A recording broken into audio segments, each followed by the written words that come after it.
Et bonjour et bienvenue à tous dans cette nouvelle vidéo du jeudi.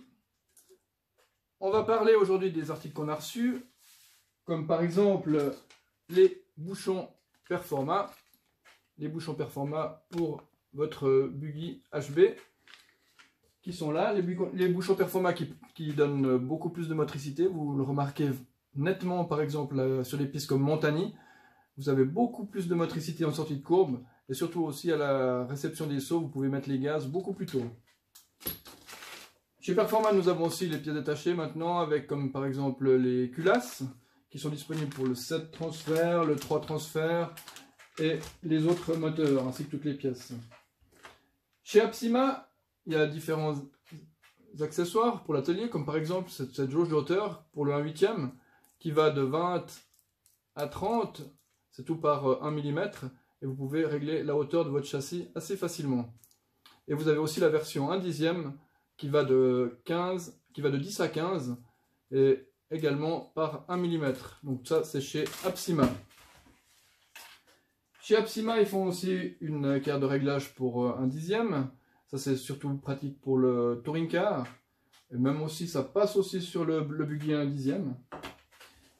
Toujours et encore chez Apsima, ils font des supports pour voiture, supports en aluminium que vous pouvez visser, que vous montez vous-même. Vous pouvez mettre les amortisseurs quand vous les refaites. Il y a différents trous de différents diamètres. Aussi, vous pouvez les mettre une fois qu'ils sont terminés. Donc ça, là, vous pouvez changer la hauteur en tournant le socle dessus. Il y a de la place pour mettre les vis lorsque vous les montez. Et de l'autre côté, il y a même une règle qui a jusqu'à 13 cm si vous voulez mesurer différentes choses. Donc ça, c'est chez Apsima. Chez Jimed, qui sont spécialistes dans le crawler, on a reçu le nouveau GS02, version RTR avec tout. Tout est livré à l'intérieur, sauf la batterie et le chargeur. C'est un modèle qui est très performant de boîte. Là, c'est la version, donc j'ai enlevé la carrosserie. Si vous voulez voir la version avec la carrosserie, c'est celle-ci. Ensuite, vous avez juste à en fait mettre les autocollants et vous avez la même version. Donc, c'est livré avec des pneus de 1.9. Donc, c'est spécial crawler avec des amortisseurs du plus bel effet. Il y a beaucoup de réglages. Eux, ils ont même le réglage du KPI. C'est eux d'ailleurs qui l'ont fait pour le crawler. Des réglages très efficaces pour le crawler. Chez Jimed, nous avons des pneus pour le 1.9 et également des pneus 2.2 qui sont très soft et très performants dans le scale et le crawler. Ils ont également une gamme d'amortisseurs, donc là c'est la version à construire, c'est très sympa, ils sont très jolis.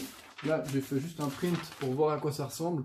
Ce sont des amortisseurs avec le petit réservoir, très beau, du plus bel effet. Ça c'était chez Jimed. On a reçu aussi Giant, on a reçu la peinture qui est arrivée, donc il y a aussi les dégraissants. Ça c'est sur le site, vous avez maintenant toute la peinture, les dégraissants et tout ça. On va passer aux tips du jour. On va parler aujourd'hui bum steer. Qu'est-ce que le bum steer? Où est-ce que ça se passe? En fait, le bum steer, c'est quand vous compressez les roues. Les roues, elles pivotent à un moment donné, soit à l'intérieur, soit à l'extérieur. Pourquoi elles pivotent? Parce qu'il y a la biellette de direction. Si par exemple derrière, ça ne pivotera pas, parce que vous avez juste deux axes. Il restera à 3 degrés, 2 degrés ou le degré que vous avez mis. Là, à l'avant, par contre, ça pivote parce qu'il y a cette biellette de direction. La biellette de direction, comme elle n'est pas la même longueur et la même hauteur que la biellette supérieure ou que le bras inférieur, on aura à un moment donné la roue qui va légèrement pivoter. C'est un réglage très fin. C'est un peu pour, en addition de l'Ackerman que j'ai expliqué la semaine passée. En fait, le bum steer, vous pouvez sur le HB soit mettre des rondelles à l'intérieur ou à l'extérieur où vous avez les plaques d'Ackerman. Donc le but, c'est de le mettre le plus droit possible. D'origine, c'est 2 rondelles là et 2 ici avec l'étrier de 17,5. Si vous mettez l'étrier de 15, qu'est-ce que ça fait l'étrier de 15? Ça fait que ça bascule l'Ackerman, donc ça monte. Et pour 15 par exemple, on mettra 0 mm de rondelle, donc rien du tout. de ce côté et on laissera ces 2 mm et on aura plus ou moins la même chose. Si on met 20, l'étrier de 20, comme l'étrier va faire basculer ici, vous aurez donc vous devez mettre plus de rondelles, comme par exemple 4 mm ici. Et là on mettra 4 mm de rondelles si on met l'étrier de 20. Si après vous voulez, par exemple là j'ai 2 scénarios pour vous expliquer. Donc là, si vous avez 2 à l'intérieur et 0 à l'extérieur, c'est pas du tout la même chose que 4 à l'intérieur et 2 à l'extérieur. On voit qu'il y a 2 et 0, 4 et 2, on se dit ouais il y a 2, c'est pareil. Non, pourquoi? Parce qu'en fait le pivot, vu que là vous mettez 2 à l'intérieur, il est ici. Si vous mettez 4, vous le rabaissez, donc vous le mettez plus bas. Et si vous mettez 2 ici, vous le remontez. Donc ce qui fait que la bielle de direction, elle va être beaucoup plus parallèle au sol, elle va prendre moins d'angle. Alors qu'ici, le 2 et le 0, il y aura beaucoup plus d'angle, surtout si vous avez l'étrier de 17,5.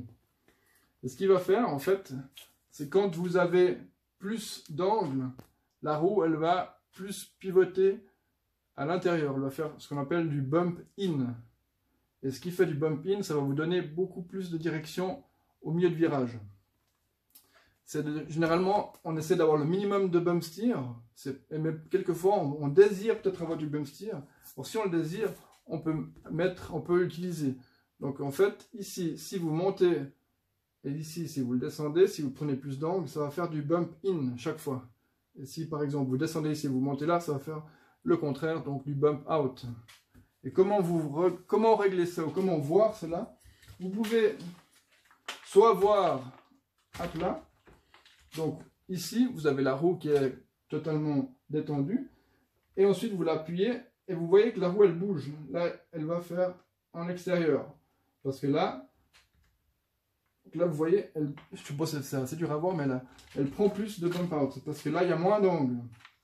Donc, en fait, normalement, quand on règle, vous avez ça, c'est quand vous réglez tout droit. Mais c'est pas tout droit, généralement, qu'on veut que ça règle. C'est ici, en tournant. C'est parce que c'est dans le virage et il faudra regarder la roue extérieure comme elle réagit. On voit que la roue extérieure, elle s'ouvre. Voilà, je ne sais pas si vous voyez grand chose, mais en fait, vous pouvez contrôler en regardant toujours la roue extérieure. Parce que c'est dans le virage qu'on va regarder ça.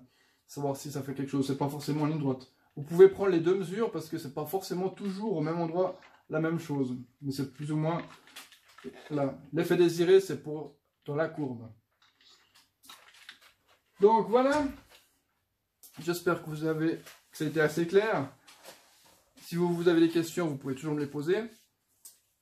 On arrive au bout de cette émission. Je vous rappelle que samedi, c'est la fête nationale.